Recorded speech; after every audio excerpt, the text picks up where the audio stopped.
नमस्ते everyone, good morning. कैसे हैं आप सभी। तो जैसा कि आप जानते हैं, हाल ही में एसएससी ने मेरे भाई एक नोटिफिकेशन को आउट किया, जिसमें इन्होंने बताया कि 12 सितंबर से लेकर 26 सितंबर तक के बीच में आपकी सीजीएल की टियर 1 एग्जामिनेशन को मेरे भाई एसएससी कंडक्ट करेगी। तो ऐसे में मेरे भाई मेरे चैनल पर बच्चों के काफ़ी डाउट्स थे कि भैया एसएससी एमटीएस की परीक्षा को कब कंडक्ट किया जाएगा।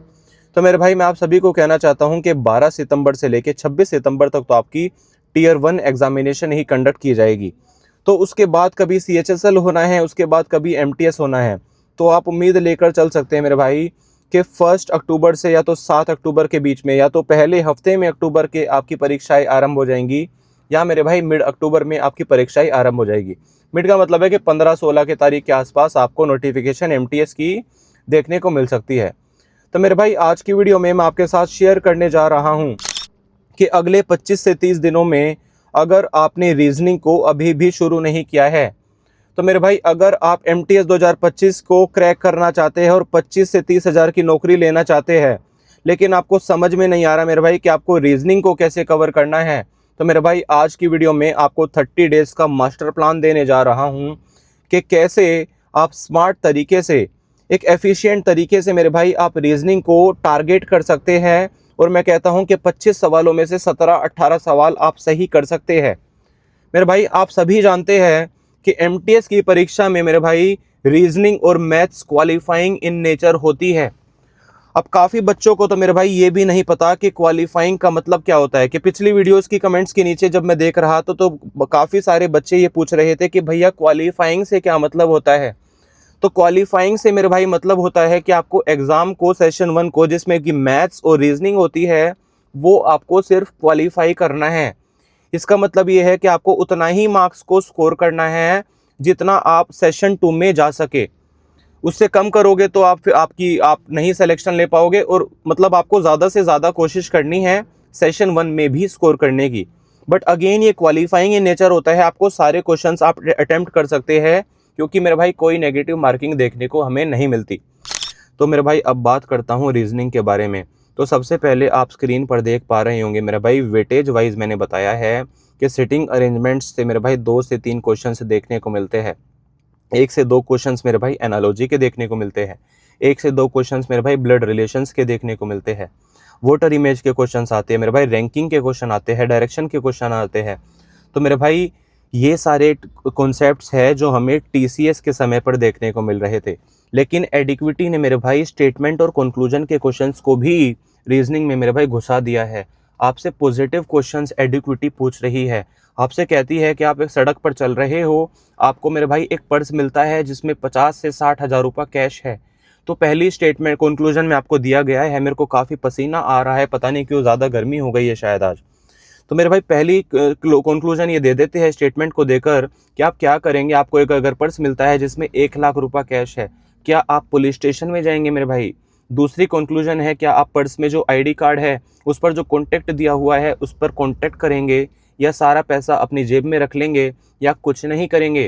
तो मेरे भाई पॉजिटिव क्वेश्चंस भी एडिक्विटी आपकी कैसे आप सिचुएशन को टारगेट करते हैं, इसको भी समझने के लिए इस तरीके के सवाल मेरे भाई एडिक्विटी एग्जाम में डाल रही है।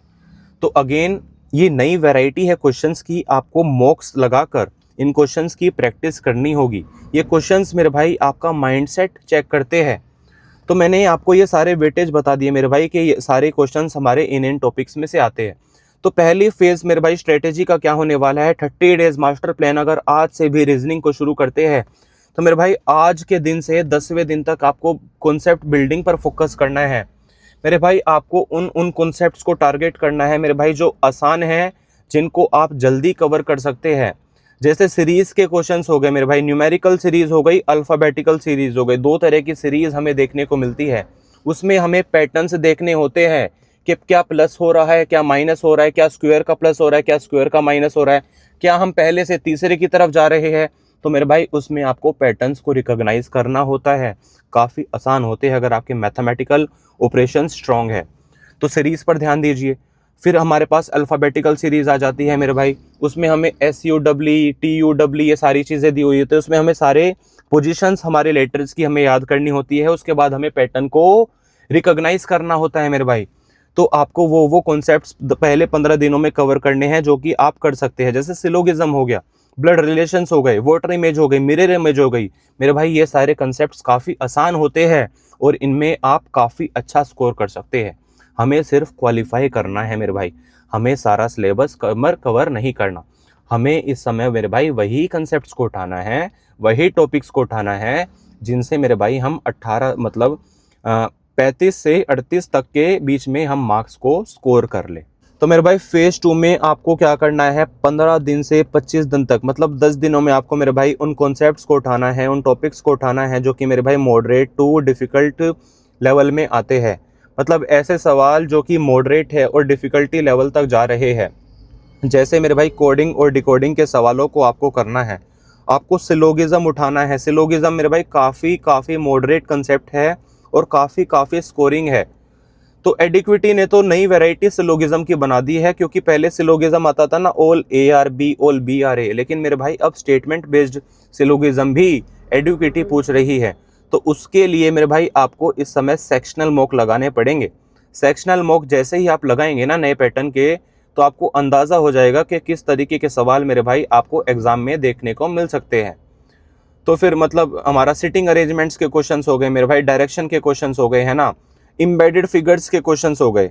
मतलब फिगर आपको दी जाती है, उसमें आपको उसका एक पार्ट छोटा सा कंप्लीट करना होता है 4 ऑप्शंस में से देख के। तो मेरे भाई ये सारे कंसेप्ट जो मैं आपको बता रहा हूँ ये मॉडरेट टू डिफ़िकल्टी लेवल में आते हैं।